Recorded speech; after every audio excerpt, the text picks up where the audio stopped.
Bharat Singh is my name. Yes, of course. Yes, I remember. I was out of the country for a while and I was on the west coast. I haven't been around for a good bit of time lately. I just wanted to shake your hand and say it's nice to see you And again. yes, it is. What your book would be dealing with. On the uses of power in global politics, just a small topic. I'm going to the use of power. I'm looking through the prism of leverage. Well, I'm looking, my organizing concept is the notion of leverage. Strong powers try to leverage weaker powers frequently use their weakness to leverage strong powers. Guy, how are you? To Mufti, really, huh? Yeah, I'm retired. You got responsibility and respectability. I have neither. That's not true. You both have those. Well, all I know is the day after retired, I got out of the business of wearing suits or even ties. That's liberating. Well, I find it so. They still make me wear shoes, so I guess I can't go around barefooted, but Not in the Delhi Gymkhana either. life's not fair. Well, I know they're getting ready to start. It's good to see you both. Yes, it is. Wow.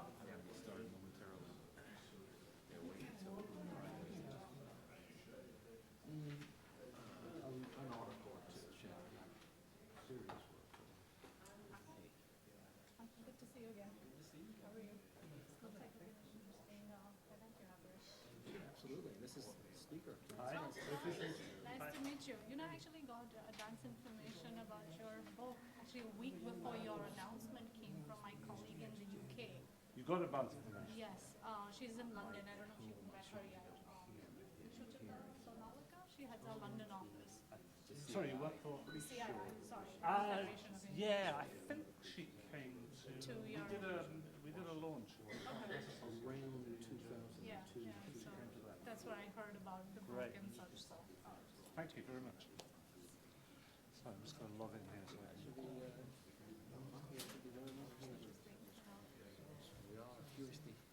Once I should give you my card as well. Yeah, Thank you. and, demystify him a little bit. Yes.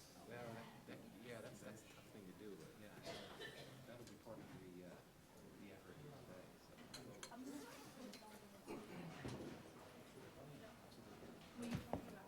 So I've given all my cards away, but we're in contact on, Twitter yes. anyway. So Yes, of course. Good to see you. Hey, you too, Sonny. How are you? Good. Get my email that I wrote in the last 15 or 20 minutes in response to yours. Hey. I am around. Oh, okay, maybe, okay, thanks. Oh, so you're here tomorrow? Okay, good, excellent. have you tweeted the link for the live? Yes. You have, so I should be able to find that, should I? All right, here we go. Okay.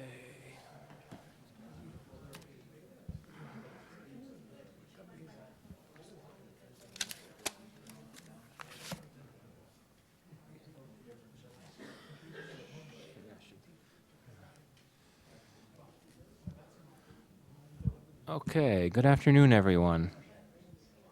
Good afternoon, my name is Michael Kugelman. Good afternoon. I'm the Senior Associate for South Asia with the Wilson Center's Asia program.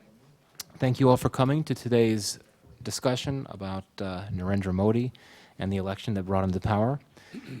Both Modi and last year's election make for some very interesting debate, even now. Modi, of course, is a very accomplished, albeit a very controversial politician. And while he's gotten tremendous attention since becoming prime minister last year, there's still much that we really don't know about him, especially because he's given relatively few interviews since becoming premier. As for the election, it was the largest and the longest in India's history, comprising about 800 million eligible voters and occurring over a 5-week period that began just about 1 year ago. Our discussion today will revolve around a new book on Modi. and the election campaign that has really generated a fair amount of buzz. Just going to borrow this. Please do. It's generated a fair amount of buzz in India already. The Modi effect, inside Narendra Modi's campaign to transform India. The book is significant in part, well, the book is in significant part based on interviews that author Lance Price had with Modi and his top campaign advisors in the weeks after the election. Lance Price was given exclusive access to speak with them. And we're very fortunate to have Lance Price with us today, who will talk about the book and its ideas in some detail. Lance is a writer and a political commentator who reports regularly from London for the CBS news show Up to the Minute. He's also been a journalist at the BBC, and he also has served as media advisor to former British Prime Minister Tony Blair. The format will essentially be as follows. We will first, I will pose a series of questions to Lance, and we'll have a conversation for about 20 or 25 minutes or so. We'll then give an opportunity to Narayan Lakshman, our commentator, to offer some brief reaction. I'm sure many of you in the room know him. He's the U.S. correspondent for The Hindu, one of India's top English language newspapers. He also has an academic background. He has a PhD from LSE and has written a book on poverty in India. Finally, before we get started, just wanted to note that for those of you that would like to live tweet this event, we encourage that, whether those of you in this room or those of you watching our live web stream. Just please use the hashtag Modi effects. So with that, let's go ahead and get started. And Lance, I'll start with a question that's more about you than about Modi. I mean, as I said before, you were given exclusive access to interview Modi and his top advisors, and you were told that you'd have the freedom to write the story as you found it. He is not granted all that many extended interviews about himself and the campaign. So the question is, why do you think Modi granted you, a foreign journalist that had no major prior connections to him, with this exclusive access and this privilege to talk to him, interview him, and tell the story? Thank you, Michael, and thanks for the introduction. That's a question I was asked. I was in Delhi recently for the publication of the book there, and one of the first questions that all the Indian journalists asked me was, why you and not us? Because he hasn't made himself available to Indian journalists. As I detailed in the book, he didn't make himself available to Indian journalists very much during the campaign either, which is something we can perhaps talk about a bit later on, the way in which he related to the media to great effect from his own perspective. So why me? I don't have a definitive answer to that question. I think there were two bits of thinking, perhaps in his own mind and those around him. One was that they wanted somebody from outside of India to do a book because they felt that although clearly it had been a huge event in Indian politics and in India generally, it hadn't been widely recognized outside of the country. I followed it principally through the media, but I was very conscious that certainly in Britain, when you have your elections here in the States, every single little tiny happenstance during the election gets covered in British media. I mean, we just sort of go gaga over it. It's ridiculous. Here was an election in the largest democracy, as you say, in the world, former British colony, somewhere where we have strong links with lots and lots of Indian people, of course, living in Britain.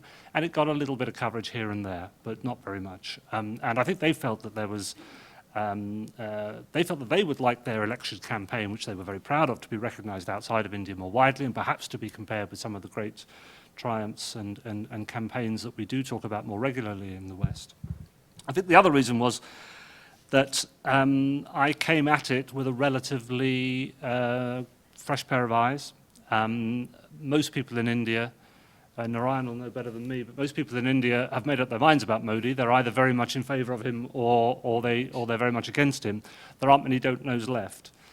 He's that kind of politician, and I think they wanted somebody to come in who could be a bit more unbiased about it.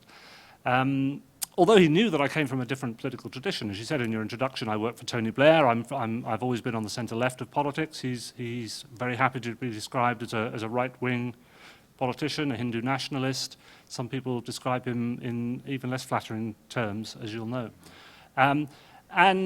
Perhaps the last little sort of ingredient that helped me secure the interviews was that he'd actually read one of the books that I'd written, the book I wrote about, the diaries I published about working for Blair, which was about the sort of being on the inside of government at the highest level. So I guess those three factors came together to get me the opportunity. So tell us a bit about your impressions of Modi, starting with your very first initial impressions. And you lay this out in the very first few pages of the book. But just talk a bit about what you thought of him right off the bat. And then also, not just the initial impressions, but also the impressions that formed as you talked with him more and more. And additionally, the interviews that you had with Modi were about the campaign, about the election, but they also, as I recall from the book, covered other things as well. So you could just take a few minutes to tell us about some of the things that he seemed to like to talk about the most, what he preferred to avoid to talk about. Specifically, did he open up at all on the issue of the riots in Gujarat in 2002? And also, for the sake of our audience in Washington, did he offer any thoughts about the United States and about his view of the U.S.-India relationship? Well, I found meeting him, I don't want to brag, but I've met a few prime ministers and presidents in the course of my career. Having worked for Blair, I've obviously been in the company of some interesting people, including Bill Clinton here in Washington. So I'm not sort of fazed by meeting prime ministers. He is an extraordinary man and a very, very enigmatic man. Obviously, I spent maybe 5 hours with him altogether in terms of interviews, and I've seen him again since the book came out. Mm-hmm. Throughout all of that time, I was meeting Modi, the politician. I was meeting Modi, the front man, who was presenting himself, talking about his achievements, talking about his campaign, answering my questions, with varying degrees of frankness, depending on what it was, and I'll come on to some of the specifics that you asked about. I don't think at the end of all that time I can tell you much about Modi the man. I'm not sure how many people ever get to meet Modi the man. He is a 24/7 politician like no other that I've ever encountered. I mean, he works from 5 in the morning. He told me, there's a little anecdote in the book, that he wakes up about 5 in the morning. Within 4 or 5 minutes, he's connected to the internet and he's reading the latest news. He works right the way through until he goes to bed, usually after midnight. He never takes a day off, never has a vacation, doesn't have a wife and family, doesn't indulge in sports, doesn't watch telly, doesn't go to sports games. He just works. And I express some surprise at that because, you know, we're used to our politicians, they like their vacations, they need to relax, they need their family time and all the rest of it in order to deal with the pressures and all and so on. One Indian friend said to me, well, just remember that actually in India, a lot of people have to work from the second they wake up to the moment they go to bed at night. It's not that unusual. He's like other Indians in that respect. But the one area of his sort of personal life, I suppose, that he was willing to talk about is that he sets aside time for spiritual activities every day, for meditation and for yoga, which is clearly very important to him. And sometimes at moments of really quite high tension, like when the election results were coming in on May the 16th last year. The media in India were reporting that he was at home watching the results coming in on television, and he told me that wasn't true at all. He had the door shut, and his staff confirmed they'd been told they weren't to disturb him at all. And he was just introspecting. He was, so he says, he was introspecting, he was meditating, he was doing whatever he does as part of his spiritual activities. That he was willing to talk about, or to allude to at least. Very reluctant to talk about family, personal stuff. There was one occasion during the election campaign, a huge rally at Patna, when bombs went off, 6 people were killed before he was due to speak. And he decided that the rally should go ahead anyway. Despite his own staff and security people all saying it should be cancelled, he said, no, I've a duty to do this, I'm going to go ahead. And it just kind of occurred to me while he was telling the story, I said to him, well, maybe if you had a wife and family, you'd have thought more about your personal security before you took that decision. And it was the one time during the whole time that I interviewed him that he paused and didn't have an immediate answer ready for me. And then, and he said, after a few seconds, he said, well, I haven't, so how can I answer that question? I don't know. And then another few seconds, and he said, but I do have a mother and I do have brothers. But that sort of, he's very, very uncomfortable about opening up about anything personal in that respect. The riots, the terrible attack on the train in Godhra and the riots that followed in Gujarat in 2002 was one area that as I rather expected, because obviously I'd read other people's experiences of interviewing him and so on, was one area that he closed down very, very quickly. He has talked about it in the past, so most of, and I cover it in I hope, sufficient detail in the book, most of that is from what he said previously about it all. To me, he just said, I've said enough, basically he said, I've said enough about that. You can go and read the report that was put together by the investigation team for the Supreme Court in India. You can read the conclusions. That's all I've got to say. So it was pretty clear I wasn't going to get any further with that. In a sense, that was fair enough, because I didn't see it as my job to reinvestigate Godhra and the Gujarat riots. That wasn't my role. I was there to write a book principally about the campaign, but I had to explain, partly in the biographical detail for people outside of India who weren't so familiar with what happened back in 2002, what the story was, but also it had some impact on the campaign, and also it had impact on him as a candidate, and whether or not he was the obvious candidate, why he was a controversial candidate for the BJP. So that was one area that he closed down on. On America, he was he was remarkably sort of forgiving, if that's the right word. I mean, you did keep him out of your country for the best part of a decade. I think diplomatically it's fair to say the United States was fairly slow to readmit him to the fold compared to my country, Britain, or the European Union, or some of the other countries around the world. He just said, I put that out of my mind, it didn't allow it to affect me, I didn't allow it to affect my ego. It was pretty clear that he wanted to have the relationship, to use that famous word, reset, and he wanted to move ahead. I spoke to him just after he'd been here, and the huge reception at Madison Square Gardens and in Central Park, and speaking here in Washington as well, and meeting the president, and so on and so forth. It obviously meant a lot to him, but it meant a lot to him principally because, you know, he's not that bothered about what you think of him as a politician, I guess, but he recognizes that he needs a partnership with the United States if he's going to achieve particularly the economic goals that he set himself for his country. Interesting. Now let's move on to the campaign itself, which is the core focus of the book. There was a point in the book where you said, quote, what made Modi prime minister was his ability to marshal a campaign that was able to reach more of the Indian people than ever before at election time. So why don't you unpack that comment a bit? And for me, two things that really struck me as I was reading through your analysis of the campaign was, on the one hand, the structure of the campaign. Now, you describe it less as command and control and more of an ecosystem. That's the specific word you used. And the other thing that really struck me was the very heavy emphasis on technology. And for instance, the use of these Modi holograms, these 3D Modi avatars that essentially made it look like Modi was present in places where he was not. And when I think about holograms, I tend to think of Michael Jackson appearing at the Billboard Music Awards as a hologram, and not Indian politicians. So if you could talk about this notion of how he was able to reach more of the Indian people than had ever been done before in an election, particularly in terms of how the campaign was structured and the tools that were used that allowed him to reach so many people. One of the interesting things about the campaign, I think, is that it was both very old-fashioned and very modern. And the old-fashioned bit was the rallies. I think in America, certainly in Britain, people are very reluctant to go to public meetings anymore. The ordinary voter doesn't really get engaged with public meetings. That kind of has died away. That was the politics of the mid-20th century more than that it is of today.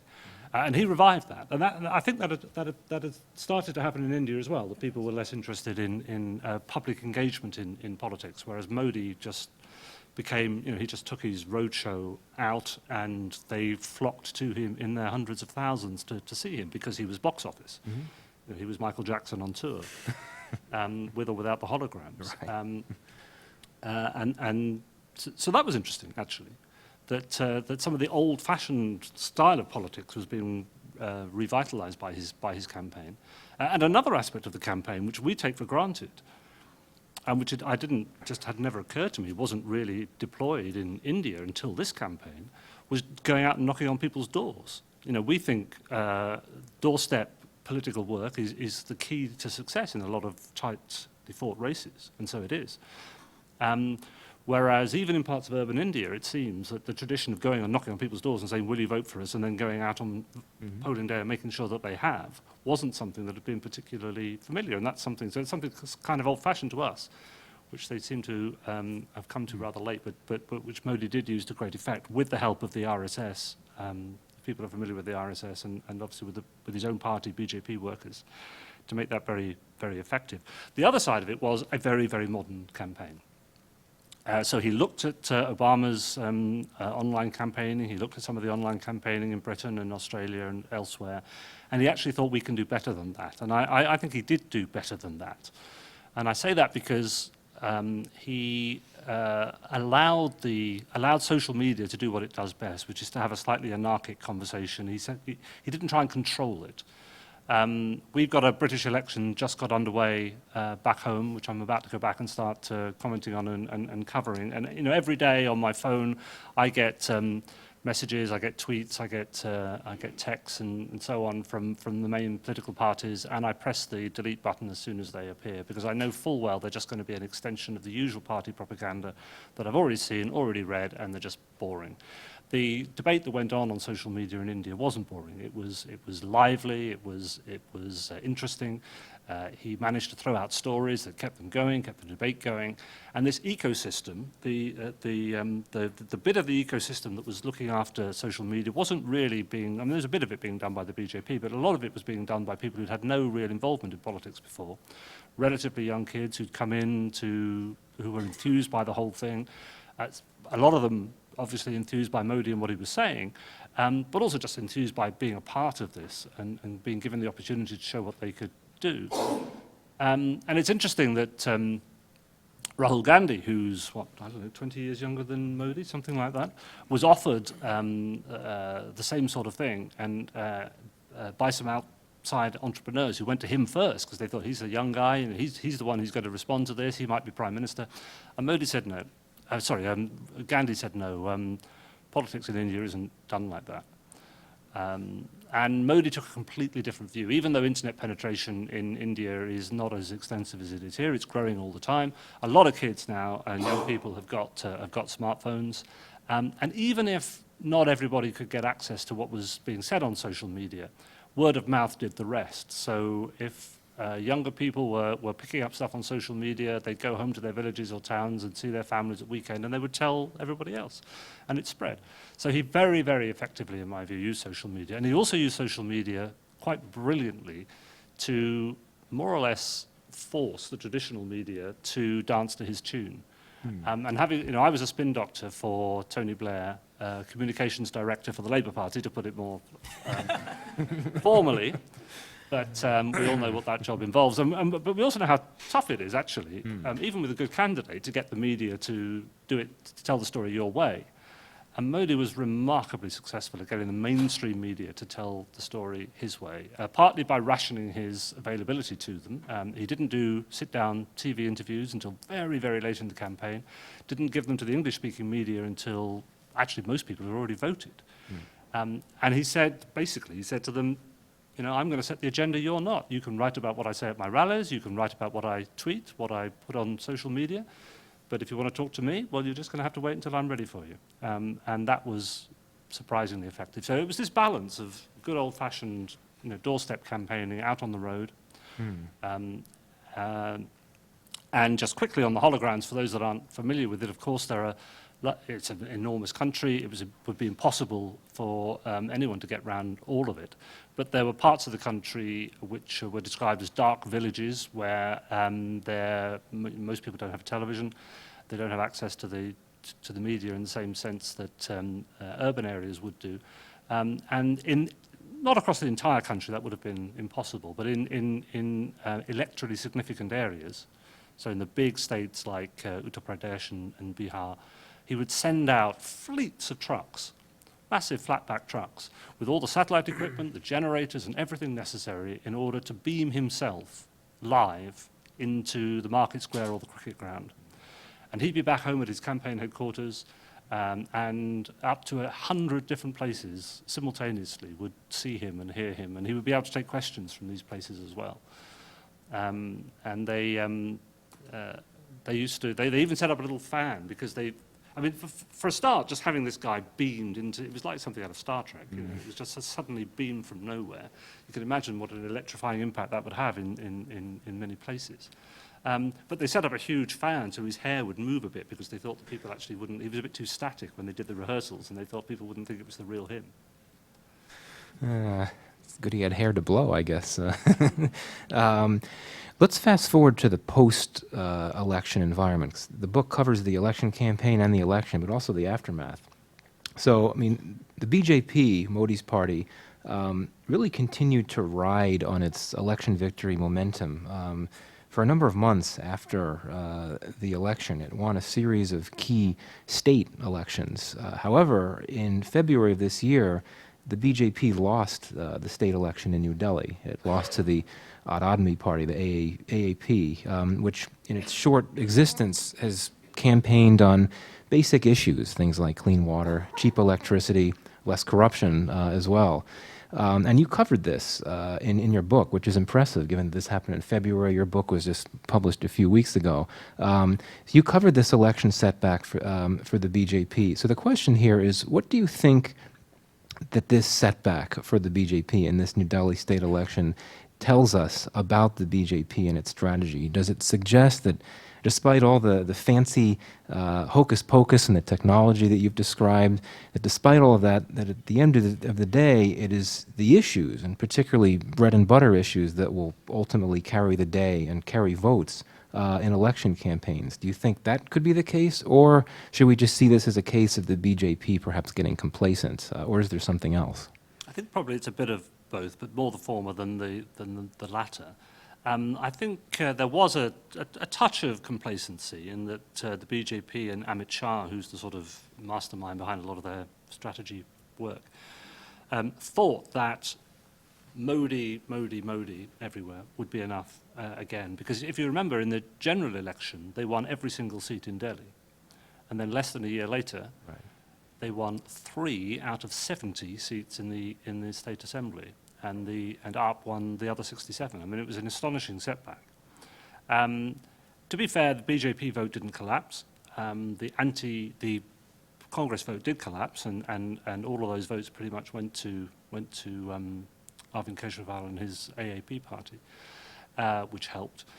But principally, I think it was that, as we know in our countries, national elections and local elections are different things. And you have to fight a local election very, very much on local issues. And my understanding of it is, and from what I saw of it, that AAP were able to, they had a good manifesto for Delhi that was very, very focused on specific issues. They had a very good ground campaign. They threw everything at it from the moment the general election was over. They were focusing on Delhi.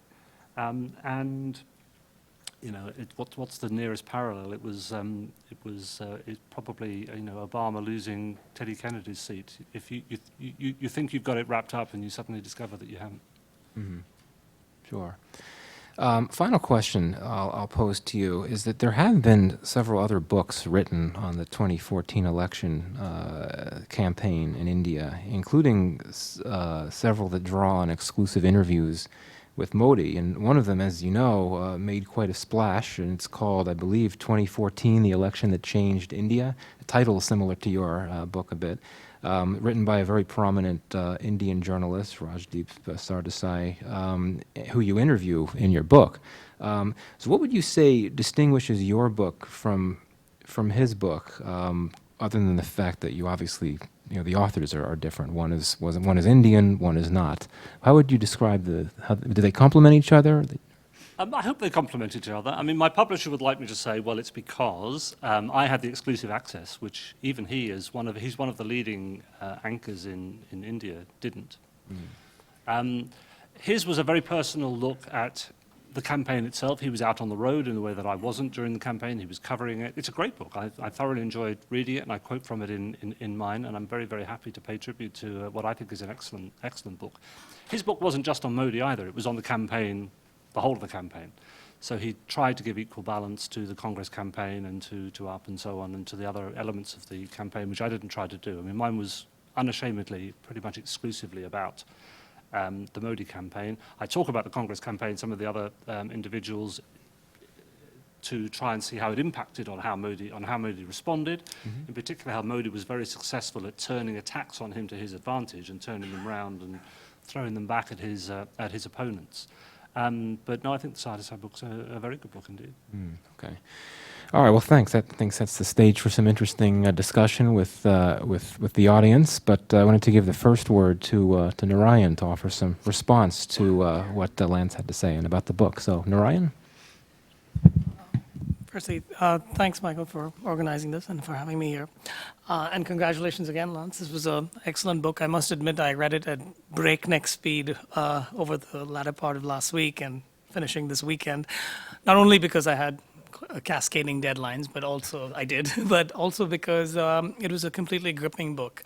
And the reason is, I think Lance has brought to play literally what Modi did in the campaign, Lance has done in the book, which is a 360-degree view of the campaign. So, of course, he has, as you just mentioned, the unprecedented access to Modi himself, but he goes well beyond that to speak not only to other BJP party functionaries, but also to senior media people, to even, I think, people on the ground, right, like voters, just to get a sense of how this campaign, what it looked like from every sort of angle that you could parse it from.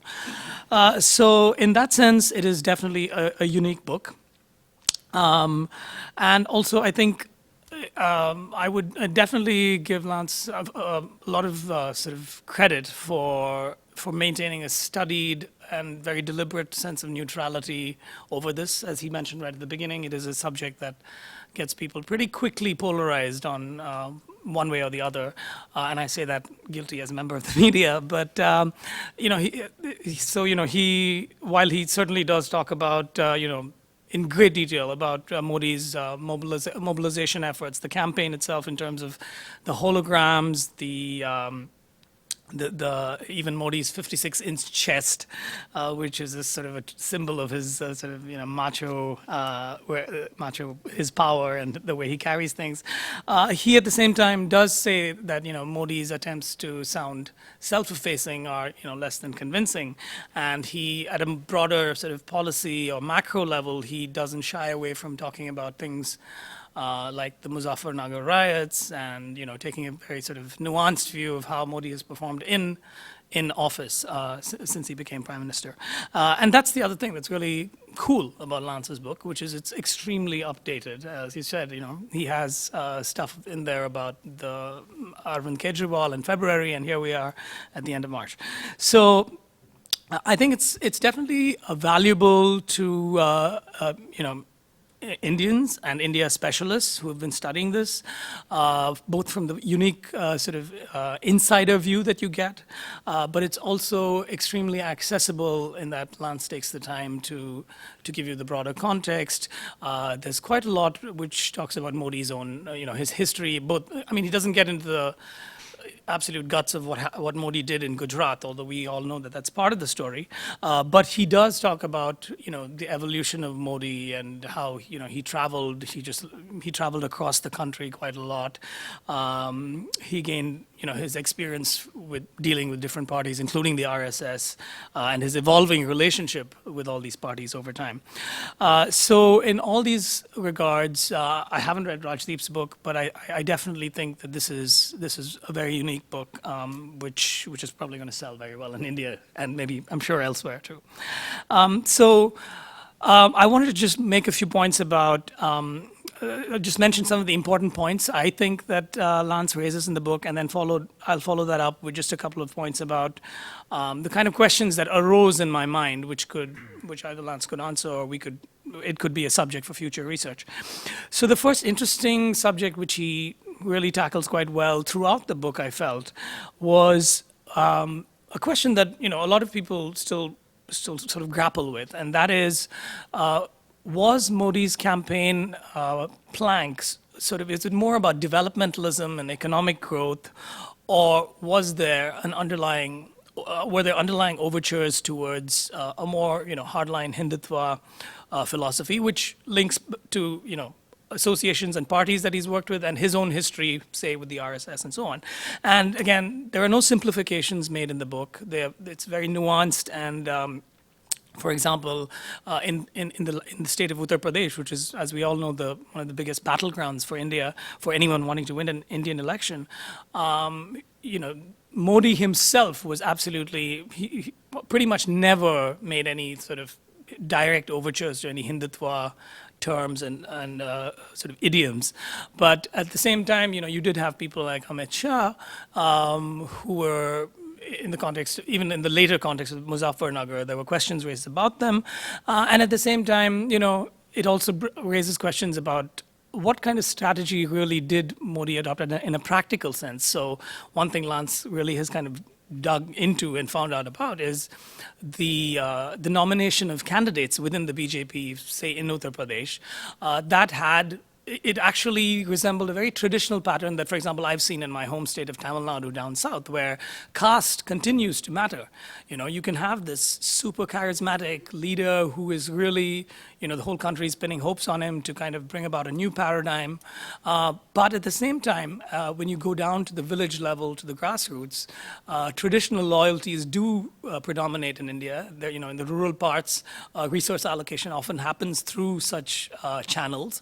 And there is a lot in this book about how Modi actually waited until the very last minute. Again, he was a master tactician, as Lance says, and he waited until the very last minute to announce the nomination of the candidates.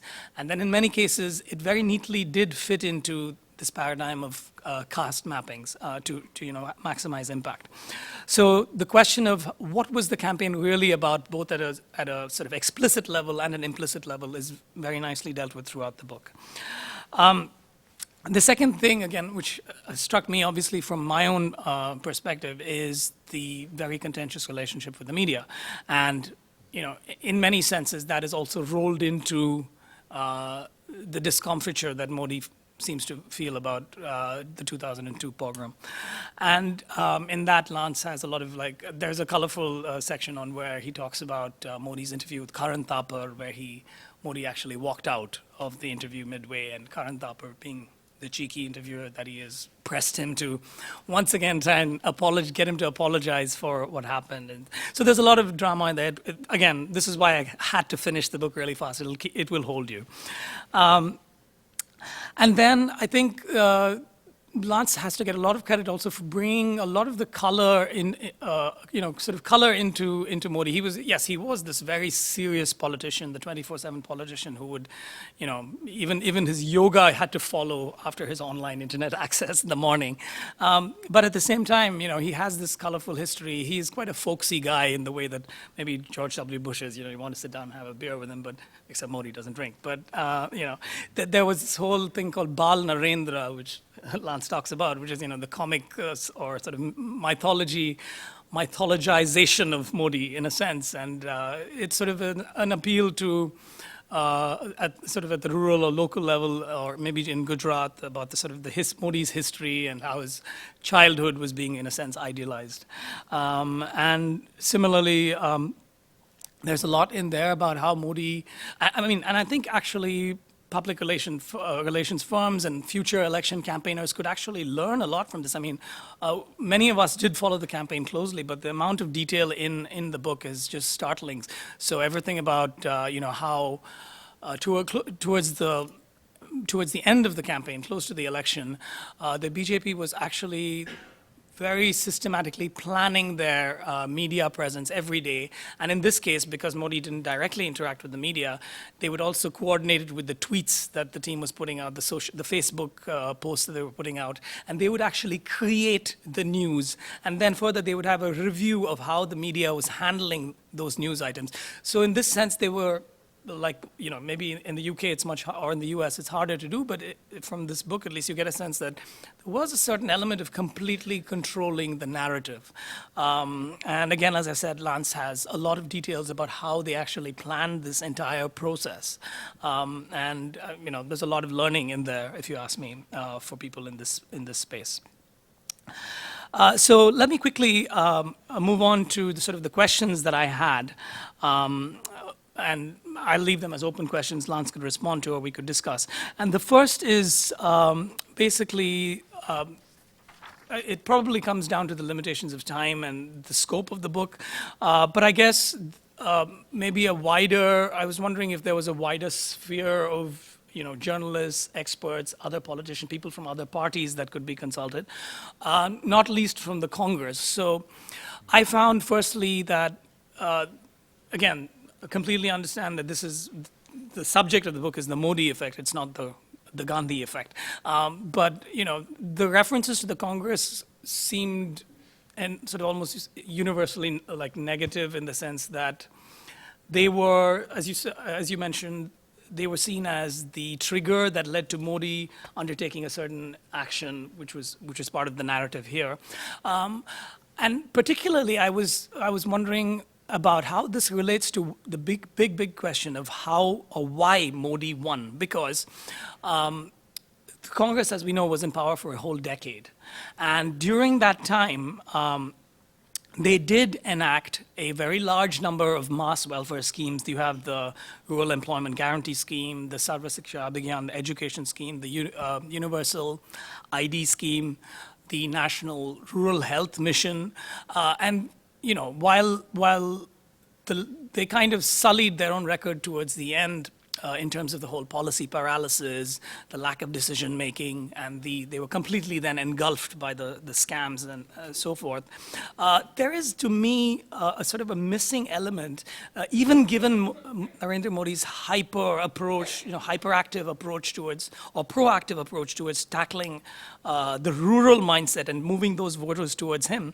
Something for me is still missing. And the answer could actually still be in the book, because another thing that Lance very interestingly brings up is the fact that a massive amount of corporate financing happened during this election. And, you know, as he says, at the local or constituency level, the Election Commission of India requires every paisa spent to be accounted for on a pencil or a notebook or anything like that, or a banner. But at the federal level, that's not the case. And you know, it's sort of going the Citizens United way as it has in America. And so could that really also have played a much bigger role than we suspect? And similarly, that goes back to the question of the Hindutva idiom, not so much in terms of the brand of Hindutva, say of the RSS, maybe which leads to civil instability, but more in terms of reasserting India's potency. You know, there was, speaking to my own colleagues, my peers in India at the time, everyone was sort of bemoaning how India had fallen lower than where it should be, in a sense, even on the world stage. You know, we were not really breaching any new frontiers. We were not making progress at the UN Security Council. We were not being admitted to all these nuclear clubs. So I think was that a bigger factor as well that swayed people? So I was left with some sort of an open question on that. The other thing that that's kind of struck me throughout the narrative was the need maybe for a nuance on how Modi seems to appropriate a number of things. I mean, in some senses, it is essential. So for example, one example that's talked about is Mangalyaan. So Mangalyaan was almost like Modi-yaan when it was announced. And, you know, the whole thing, the speech he made in Madison Square Garden about how it cost only 7 rupees per kilometer to get to Mars, whereas it cost much, much more to get somewhere in Ahmedabad or something like that by taxi.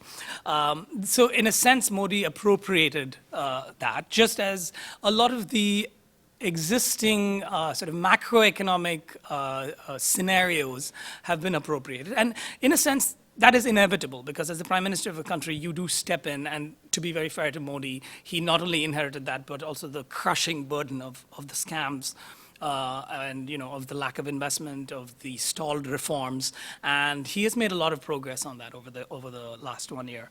But I guess a sense of how, just drawing a sort of a line to say this much was Modi's and this much happened before would have clarified the picture. So these were just like questions that came up to me, and we can leave that to the discussion. Thank you. Lance, did you want to take a few minutes to respond? I Or do don't you want to go to sort of questions? delay things. Okay. It'd be great to get the discussion Let's going. start it I mean, off. just a very quick point. I mean, I think about reasserting India's potency, that was a crucial element of what he was offering, which cut through to people who weren't particularly interested. They weren't interested in the ideological aspects of the parties and all the rest of it. Younger people in particular, I spoke to a number of younger Indians who just said, I feel proud to be Indian again.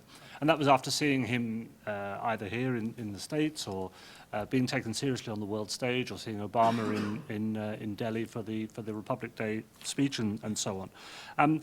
All politicians appropriate the successes of their predecessors and also pocket the failures of their predecessors to use against them. So in my country, it was my party, the Labour Party, who won the London Olympics for 2012, and it was the new Prime Minister who came in and actually stood there on the podium and sort of embraced it as his games. That's politics, I'm afraid.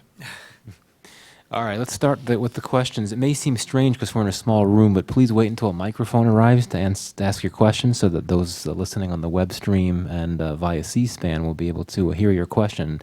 And if you could give your name and affiliation. So we'll start right here with Bob. Bob Hathaway. I'm a visiting scholar here at the Wilson Center. Lance, this is a little bit unfair because you have already said you never really got a good read of Modi the man. But I'd like both of you to see if we can't tease out a little bit more. I was struck by your description of his extraordinary self-discipline.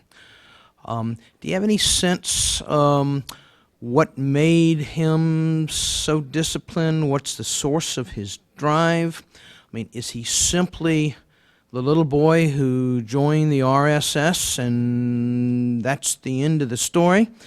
Because you've suggested it's much more complex than that.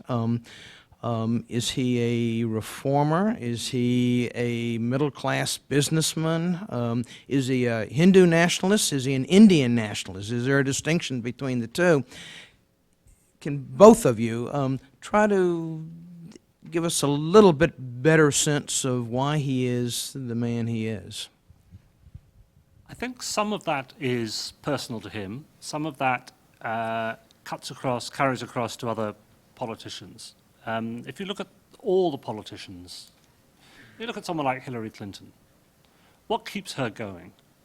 It's a phenomenal drive, self-confidence, self-belief, discipline, hard work, all kinds of factors that some of us think we might have a little bit of, but those who get to the top, or near the top in her case, have in spades. And I think that is something which probably, if you're going to be successful in politics, you need to have that as part of your DNA, as part of your makeup, and I think he does have that. The last chapter in the book is called The Indomitable Will, which is a quote from Mahatma Gandhi, who says that success lies in an indomitable will. And I think that Modi has that indomitable will. I think that's just built into him, the will to succeed. And I don't think he ever considers failure an option from the moment he wakes up in the morning to when he goes to bed at night. But part of it was also him. I mean, he is the poor boy made good. There are a lot of kids grew up in India a lot poorer than Narendra Modi was, but he wasn't well off by any stretch of the imagination, and he was selling tea barefoot as a kid. And he made good. He made himself good. He did that through the support, principally of the RSS, and the phenomenal way in which that organisation fosters, supports, and helps people who show promise and dedication within their ranks, which is something that for outsiders like me is a little hard to fathom. But I think once you come to understand it a bit, it's you can see how that really does form. It's a bit like going to the Joint Cadet Corps, whatever you call it here.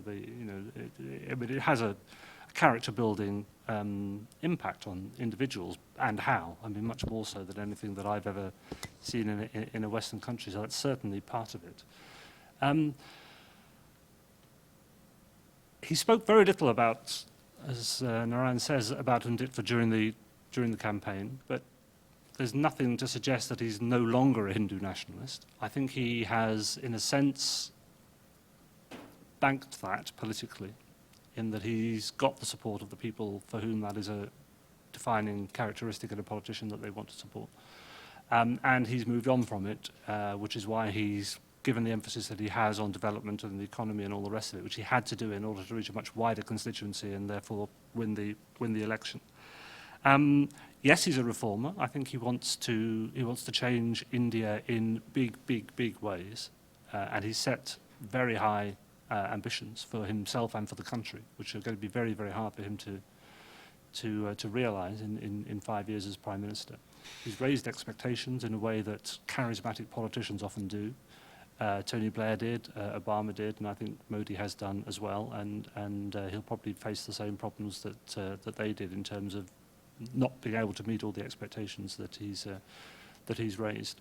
So I think it's a combination of something he was born with and something that he learned.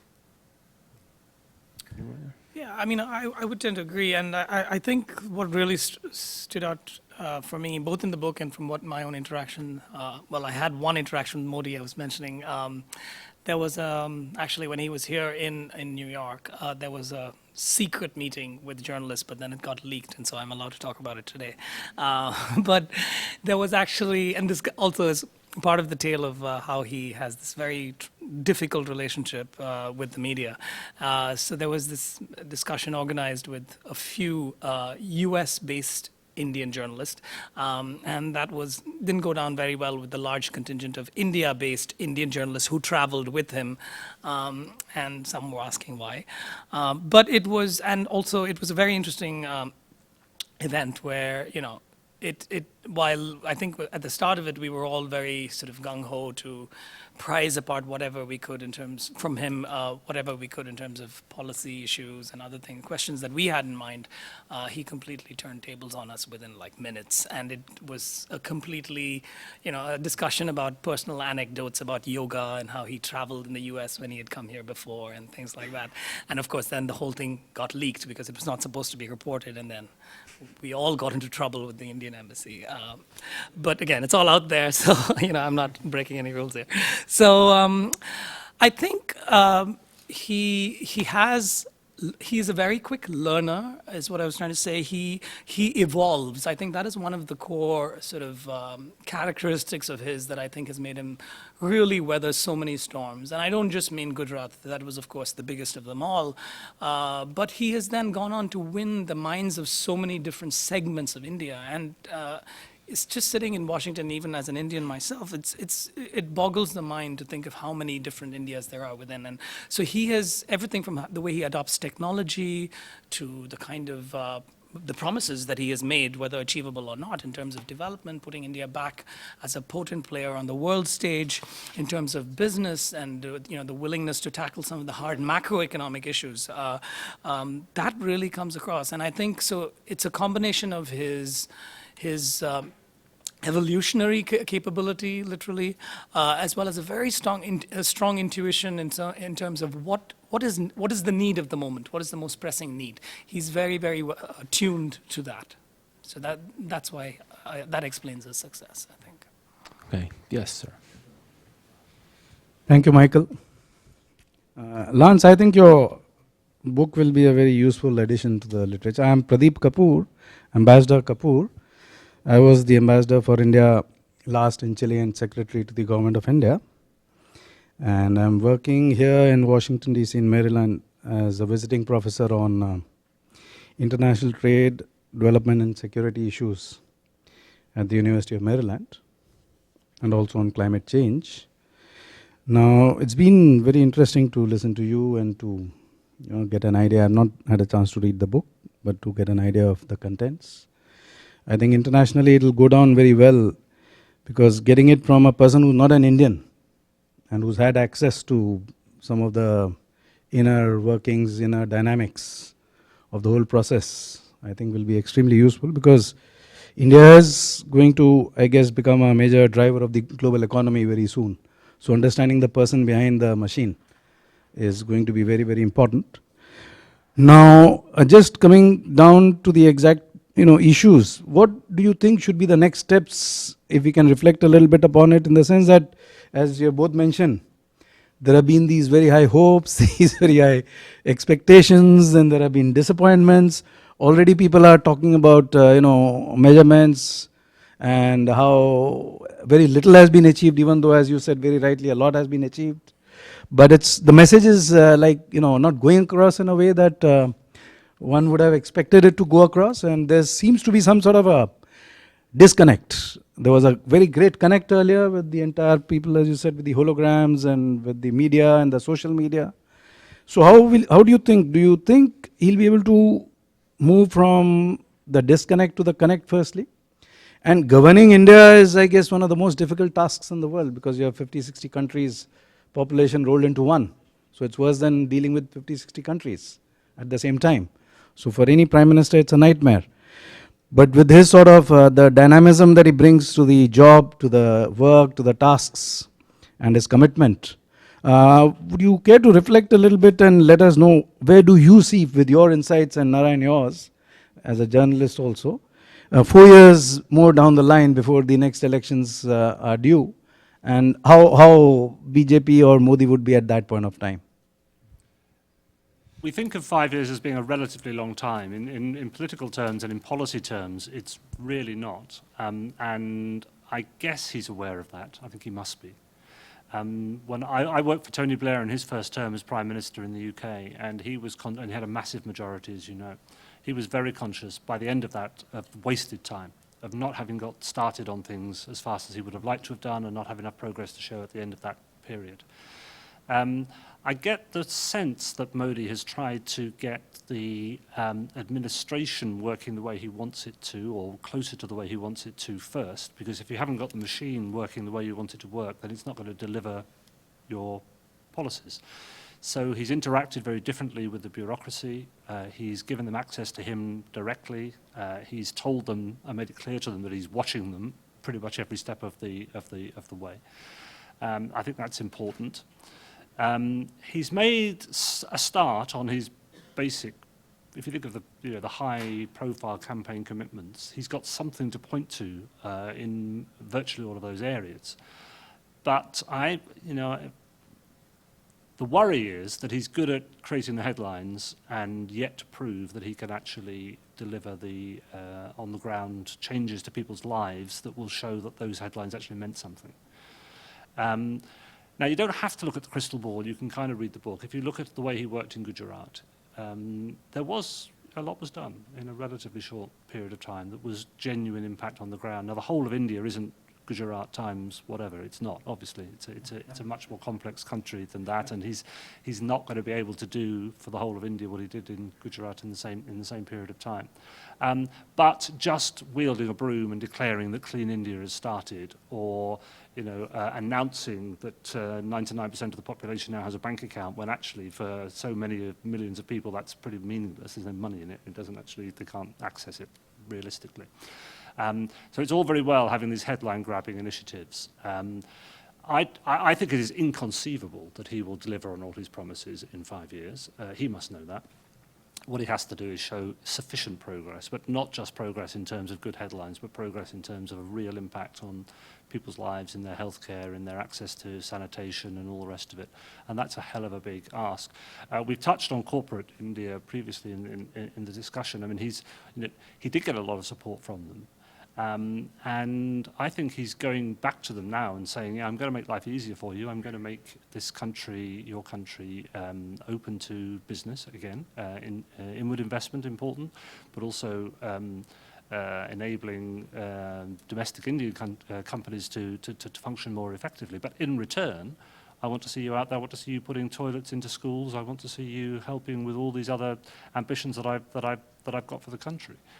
And that will be the difference in my view between success and failure after 5 years. Yeah, I mean, I quite like what Lance said. I think there's a couple of ways to slice this. So the first is, a rapid rate of economic growth will automatically, it will temporarily silence many of the critics, as in fact did happen during the Congress government, parts of the Congress government's rule, when we had the boom period. Now, the IMF just came out with an assessment, I think, last week, saying that by 2016-17, India's rate of growth is going to surpass China's for the first time. At the same time, Modi, or rather, other BJP states such as Rajasthan have gone about policies that have gone about reforms, say in the labor market, which have been very sticky and very difficult to achieve in the past. But under Vasundhara Raje Scindia, they've actually, tackled some of the like disputes acts and so on, and that is seen as sort of a precursor which Modi is trying to build on at the national level. He has got bogged down with a number of issues such as the land acquisition bill and things like that. But again, that is just one side of the story, and the danger for Modi and the sort of the looming horizon where people will stop giving him that rope to say, okay, look, we gave you a year, you've still not made progress. That will happen if he doesn't take it beyond the growth and reform agenda to, as Lance said, provide the more public welfare sort of aspects of things. And that is where I mentioned what is happening with all those other policies that started before. Yes, they've been continued, but I think Modi really, having said what I did about how he kind of steals the thunder, he does need to steal the thunder entirely and sort of adopt those policies and magnify them and reach out to rural Indians, because that is where, the confidence for the whole country is going to come from. It's not just going to come from the top-down approach. Some questions on this side of the room. So we'll go back to you over on this side. We're going to start with gentleman. The light is blinding, but the gentleman with his hand up right there. Yes. Hi, Donald Camp from CSIS. You talked about Prime Minister Modi's mastery of social media, and that's obviously continued in the governance period, as, for instance, the invitation to President Obama to Republic Day by Twitter. In light of that, my question is, does he have his own spin doctor, and were you able to interview that person? And more broadly, we know that he has a very important, powerful kitchen cabinet. What do you see as their role in terms of both in the campaign and in governance? To my astonishment, he doesn't have a spin doctor. He doesn't have a director of communications. There is nobody in 7 Racecourse Road who bears the title as head of media or head of press or anything like that. And in a sense, he's his own spin doctor. I mean, he understands the media and what works in the media and how to influence it to a remarkable degree. So obviously there are people in the BJP who deal on a day-to-day basis with the media, and obviously there are people in all government departments and so on. So it's not as if it's a complete sort of disconnect. But he doesn't have what we see as that huge figure that would be normally part of a leader's kitchen cabinet. But he does have people who are very close to him. Some of them are in government, some of them aren't. I mean, he's one of those guys who is on the phone a lot, talking to people. Not everyone knows who he's talking to. He relies very much on verbal report backs from people. He did during the campaign. So at the end of a long day, or while he was waiting for a flight or something, he'd be on the phone talking to people. How's it going in this part of the country? How's it going there? What's happening here? What's happening there? He does seem to have a phenomenal memory and absorbs that kind of information. If he's picking up local intelligence ahead of a speech, he's very good at assimilating that and turning it into something he can use in a speech on the stump as he goes around, or was during the campaign. And I get the sense he's continuing to do that. So he likes to have his own sources of intelligence. He doesn't rely on the civil service to provide him with all the facts about how things are being delivered, because we know how good civil servants are at telling you that, you know, what you've asked them to do, they've been doing. He likes to find out whether it's actually happened, as well as what I was describing before, is trying to keep civil servants on their toes a bit more and tell them that they can't have 4 hours on the golf course at lunchtime, which certainly has been the case. But he's got some trustees around him, and many of whom he brought in with him from Gujarat. And that carries with it benefits and disadvantages, obviously. It creates jealousy on the outside. If you're not too careful, you start relying on a small group of people around you. Same criticism was made of Obama, I guess. But you've got to have someone you can talk to frankly. And I think there are maybe 2 or 3 people that he can talk to really, really frankly. And those are the people who probably do know the real Modi. Hi, Alison Berlin, SAIS South Asia program. I was wondering, in your conversations with Mr. Modi, did he ever talk about leaders, either domestic or international, contemporary or historical, people that he admires? Yeah, he did. Internationally, not so much. He talked a little bit about the Obama campaign as a campaign, less about individuals. And I think he's probably a sufficiently smart diplomat not to start passing judgment on other world leaders when he's only been in office a few months. That would have been a little presumptuous of him. In terms of Indian leaders, he quotes Mahatma Gandhi frequently, of course. He spends more time denigrating leaders of the Congress Party than he does hailing them. He has a lot of respect for some of the grandees in the BJP, not all of whom were that enthusiastic about him as a candidate. One of his great heroes is Sardar Patel, who was the Home Minister and Deputy Prime Minister after independence, for whom he is building, we are told, the largest statue in the world, which is going to be sort of, I don't know, do you remember how high it is? You have it in there. It's enormous. It's absolutely enormous. It's being built at the moment, and he was called the Iron Man of India, and you can see Modi trying to sort of model himself. He'd like to be Iron Man 2. One of the chapters is called Iron Man 2, because I think that Modi would quite like to be Iron Man 2. And although Patel was a congressman, he was a Gujarati, he was a nationalist, he was a Hindu, in a way that Nehru wasn't. I mean, Nehru was, but he was a religious Hindu. I think of all the people that he talks of, those are the two, Mahatma Gandhi and Sardar Patel. Yes. Tom Timberg, consultant.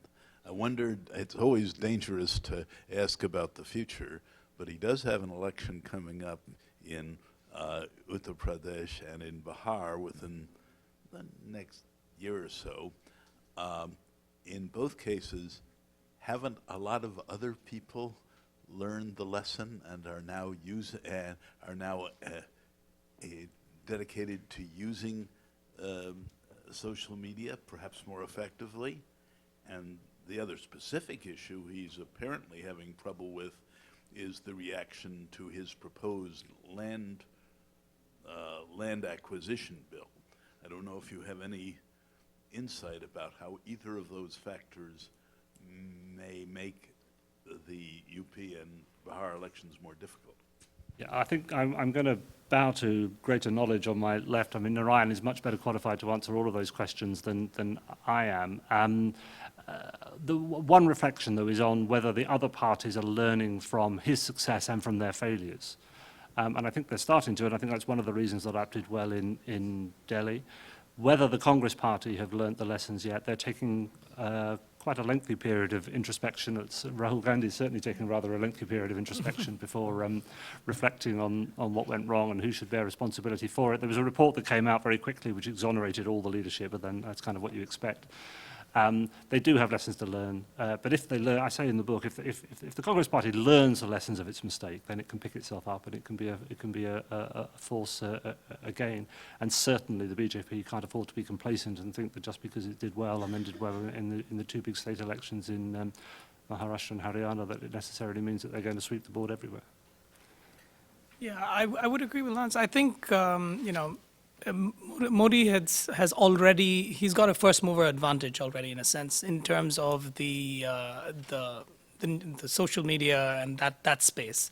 However, on the ground, I think a lot more is in flux than he would like to believe, or maybe the BJP party or the state functionaries would like to believe.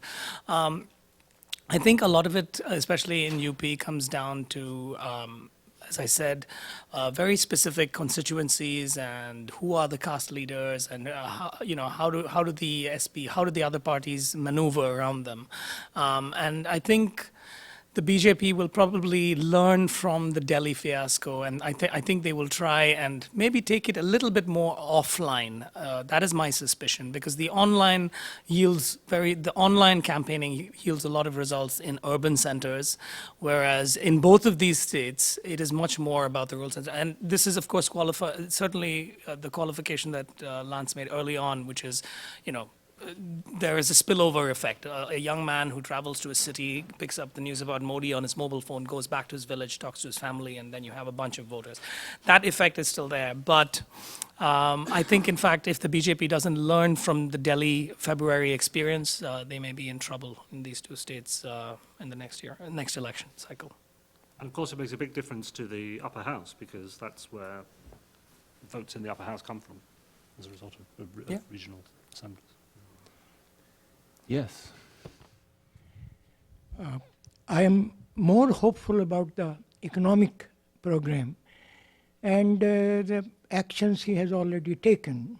Oh, my name is Harswarup Singh. I'm retired diplomat and ex-member of India's Planning Commission. He has taken many decisions, like getting Nano, Tata's there. It took a few days. Then I know of administrative bypassing. He is using the civil servants. He understands what they do. But when necessary, his personal style comes in. And people are afraid now. They come on time. Senior civil servants, secretary level, they are coming on time.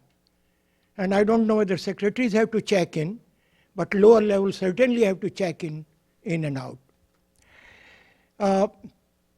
So on economic front, that seems to be a hopeful sign.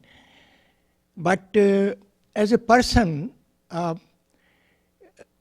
when he came to the US earlier, a friend who knows Modi well, Modi stayed with him, Gujarati doctor, and he traveled with 2 changes of clothes, 1 little suitcase. Now that person now has every hair in place, has an expensive wardrobe. I don't know whether he has a wardrobe consultant or what. He had fabric especially made, and the cost of that I don't remember, in thousands, not rupees, dollars. Now, is he the same person? Also, the other ambiguity or different approach to things, he says he's servant of the people. And he gives that impression, and he does consult, and he works that way. At the same time, he behaves dictatorially. But he says that this dictatorial tendency is because you all have given me all. So my being your humble servant makes me to be working at that level in a bit dictatorial fashion. So these 2 things about his personality, if you could, from your conversations and others, because I see a gap in what I had heard and read and heard him in Madison Square Garden. But some of these things make me wonder about some of these traits. If you could talk about that, if you had a chance to know that. Yeah, I mean, there are certainly what appear to be contradictions there, which are part of what make him so interesting to examine and to look at. I mean, just briefly on the civil servants turning up on time, I don't know what your former colleagues have told you about what it's like now in Delhi, but I mean, apparently it's all available online as well. So there's electronic checking in, and you can go online and see whether you're, you know, the person in the planning department or whatever it is has actually turned up for work or not. So that's progress of sorts. The sartorial thing, his dress sense, has aroused a lot of attention. It's interesting that the Wall Street Journal and Time magazine, the one thing they picked up from my book was his dress sense and whether he dresses better than Michelle Obama or not. To be fair to him, I think if you're representing your country, you want to be well turned out. And it's not a bad thing to look smart. But he also, clearly, it's very, very important to him. And he's very, very proud of the fact that he dresses well and that he thinks he looks good. He doesn't, so it tells me, he doesn't have an advisor. Maybe he's his own costume designer as well as being his own spin doctor, I don't know. But he told me that he had a God-given gift for looking smart and for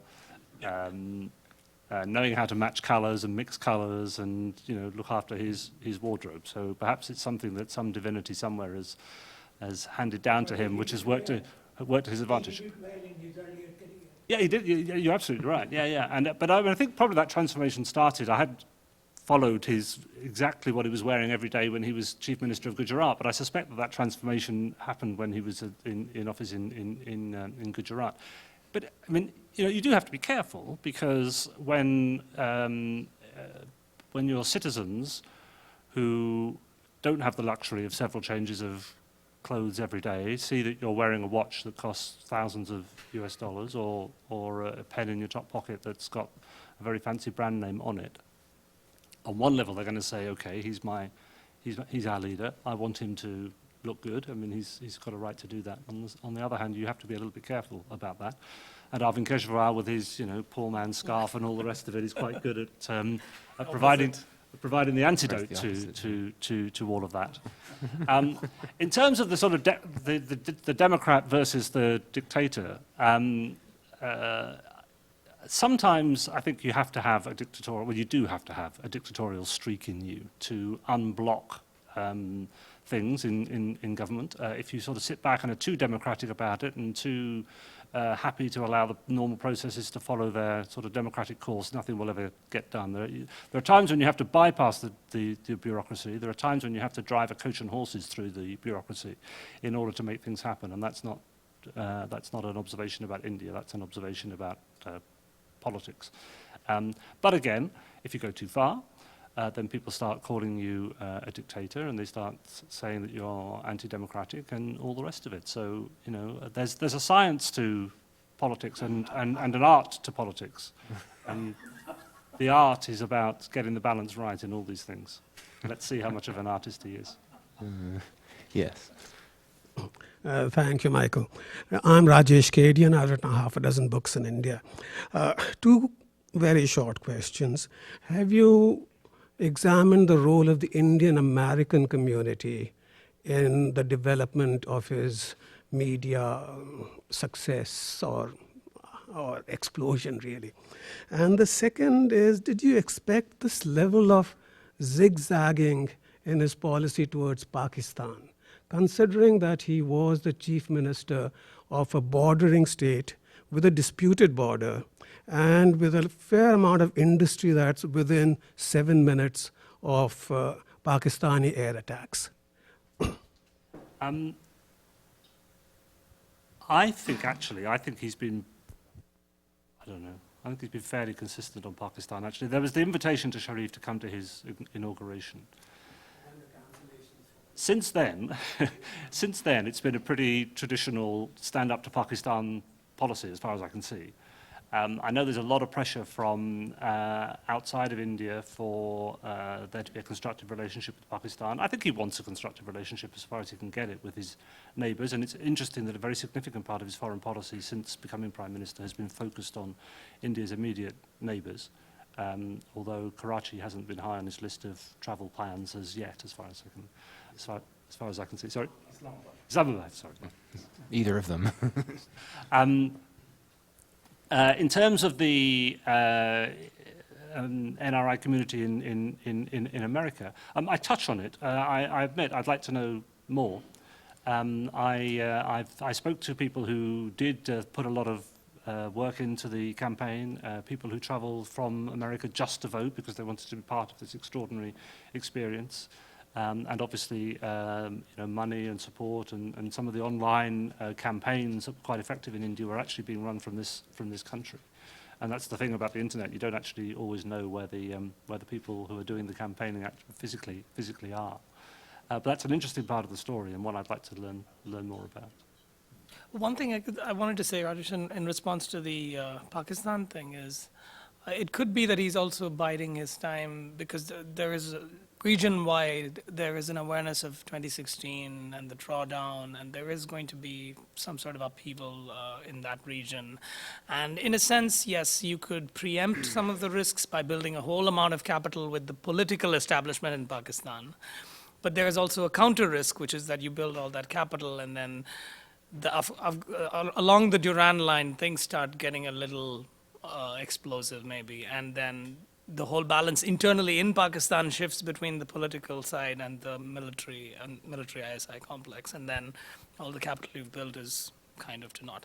I mean, of course, everyone wants to make sure that anything you can do for peace is being done, but it's a bit of a calculated game. So I think he's not going all out in either sense, either aggressive nor saying, I'm going to, it's all about the handshakes and let's do the visits and all that. He's kind of keeping it low key. Yeah, there's a question over here. Good afternoon, Jalal Mughani from Humanize Global. I had a question concerning India's foreign policy. Have you, either of you, could you speak to maybe some change, anything significant, or an emphasis from Modi's recent campaign and his being in the position as Prime Minister so far? Has there been any kind of significant shift in India's foreign policy towards the Middle East, given the increased turmoil over there, and specifically regarding India's reliance on the Middle East for over 2/3 of its oil imports? If either of you can speak more to that. I don't feel particularly well qualified. Please do, go ahead. All yours. He's made statements on the Middle East. He's also made it clear that he's not about to tear up old alliances. He has welcomed Putin enthusiastically to America. That relationship with Russia remains, I think, important. I think the non-aligned movement remains important to India, if I read it correctly. In terms of the specifics, and obviously he's concerned about any domestic carryover from the tensions in the Middle East, particularly concerning the Muslim community at home. But in terms of, I think he's probably got enough on his plate not to want to get too closely involved in what's going on in the Middle East. But I may be completely wrong about that. I mean, I would just say that there are two big key issues, obvious issues that India is very concerned with, and the first is obviously Iran vis-a-vis India's links in terms of oil, but also the more as they've called it, the civilizational links and the people-to-people connections, which we have a lot of, and I think the last 4 years have seen some flux and pressure being exerted on India's relationship with Iran, including through the NDA and other aspects of US law and sanctions in place. And we've actually turned down our imports quite a lot, and then there were currency issues and things like that. So I think Modi wants to be very careful about rocking that boat, because he is quite, as he said, he doesn't want to disturb that relationship, would like it to come back. The second question, which again from a news perspective we followed quite a lot, was whether Modi would actually join the fight against ISIS, or Islamic State, or whatever you call them. And I think he has been very careful, again, as Lance alluded to this. It has some sort of a link to how the Muslim population of India, in India, is affected. And to be honest, it is a fairly moderate population in terms of its political views and so on.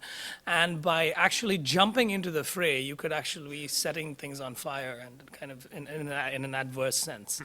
So in fact, at the Hindu, we filed a Freedom of Information Act request to find out how many Indians had been involved with ISIS, because as you know, they're recruiting from around the world, and the Pentagon, DoD, they all have barely any record of Indians. Maybe I think there were 4 who went from Mumbai. So given this scenario, you don't really want to shake things up too much. Been struck how Modi was elected with a mandate to repair the economy, and yet I find that in the few months that he's been in power, it seems that he's made much stronger statements on his foreign policy, such as the Act East policy, moving on a very impressive plane on the relationship with the United States. I've found that interesting so far, but of course he's only been in power for a few months.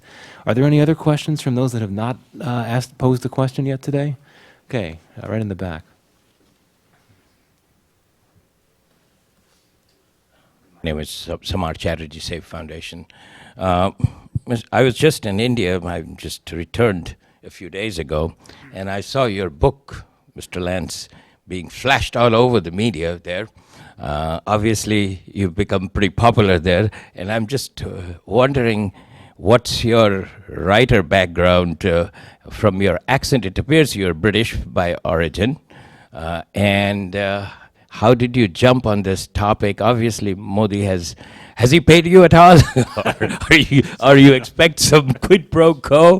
What's going on here from a British guy trying to prop him up, although he probably doesn't need to prop him up, but he does want to show some foreign support of his image, although because of the recent food prices going up, I guess his image has taken a hit recently, and gradually it may be taking a hit. Anybody's, for that matter. We know from Obama's hit on Obama's. I mean, nobody thinks anymore the change you can believe in that he promoted in his first time he got elected. So obviously his will go down. But what really turned you on about Modi?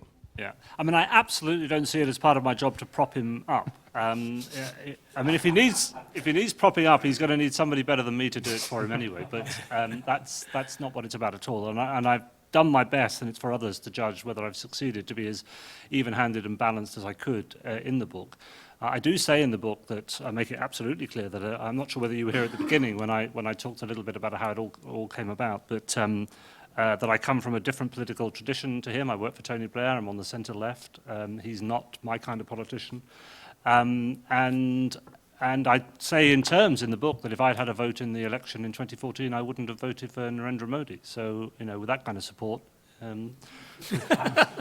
with friends like me, but having said that, I just love elections. I just find elections fascinating. I get a kick out of them. More than policy, more than the sort of the difficult detail of making things happen when you're actually in government. I love elections. I can't wait to get back to Britain because we've got an election underway. I can't wait for next year when you're going to have a fascinating election here. And this was an extraordinary election. I mean, that's what turned me on about it. That's what sort of got me excited. That's what kept me interested for the whole period. Learning as much as I did in a really short space of time, I had to turn this book around incredibly quickly. I've written 4 books. I am, as you correctly detect, British. And I've written 2 books on British politics and the media and 1 novel, heaven help me, and this one on Indian politics. And I had to learn a huge amount. As a journalist, I do what you do as a journalist. You just talk to people. You talk to lots and lots and lots of people. You do lots of reading, and you start to try and put a picture together. Obviously, it's slanted towards Modi in the sense that it's all about Modi, and the insights that I got from speaking to him, which were exclusive and therefore obviously worth quoting at some length. You got a pretty catchy title too. The title's not bad. Yep. I'm quite pleased with that. And I mean, the thing about the title is, why is it called the Modi Effect? The campaign was extraordinary. We talked previously about the problems that the UPA government, the Congress-led government had towards the end. And I think that in 2014, the conditions were ripe for the BJP to do extraordinarily well in the general election. I mean, the election was theirs to lose, which is why some people thought Modi's too risky as a candidate to put forward as the prime ministerial candidate. You can't rewrite history. You can't sort of run the election again under different circumstances. My guess is that if somebody else had been the prime ministerial candidate, the leader of the party, that the BJP probably would have ended up as the largest party in parliament. They probably would have ended up having to form yet another coalition and find allies and supporters and all the rest of it. The Modi effect, Modi's own effect on the whole process was to take the BJP over that 272 line and give them a majority in parliament. And that was something extraordinary. And the way in which he goes about it, I just think it's a great story. All right, 30-second last word. Go ahead. Thank you, Michael. So there's a second round of questions now starting. Question. Question.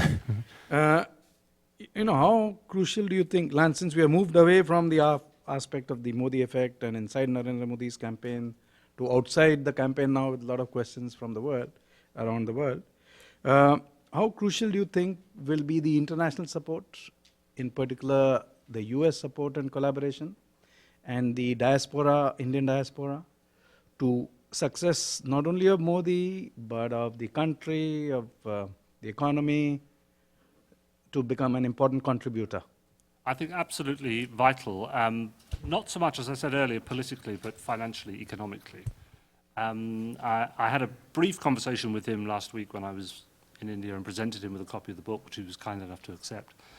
And I asked him about, you know, okay, so what's gone well? What are you pleased about since you've become Prime Minister? And he picked on one thing, which was the railways. And he said in the past, when we had railways policy, we decided, you know, every MP wanted a branch line here, branch line there. They wanted to sort of use what you would call pork barrel politics to try and determine railways policy. He said, no, we did it completely differently. We decided where do we want our railways to go, what's our policy going to be, and we just kind of made the decisions based on what he would perceive to be India's best interests and the nation's interests. But then he said, crucially, but I had to get the money. And in terms of getting the finance, so he's opened it up so it's possible for there to be a greater level of inward investment, foreign investment in the railways and other aspects of the economy. And I think, crucially, he wasn't jumping on aeroplanes and, you know, having his photograph taken in New York and Washington and Canberra and Japan and everywhere else because he likes jumping on aeroplanes and wants the air miles. He was doing it because he wants the investment in his country. And that investment, in turn, will lead to the changes will eventually, take a while, lead to the changes in people's lives that will enable him to deliver on his promises. That's why he's a man in a hurry. Well, this has been a real treat. I hope that this discussion has whetted your appetite for the book. Unfortunately, we don't have copies to sell now, but it is available. There's a handout outside that you can pick up that shows how to purchase it. It's all available online, on Amazon, etc. If you could join me for a round of applause for Lance Price. Thank you.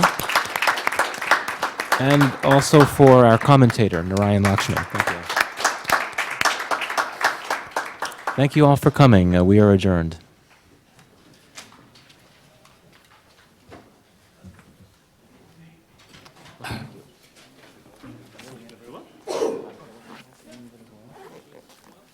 They didn't tear me apart, so that's... No, not too much.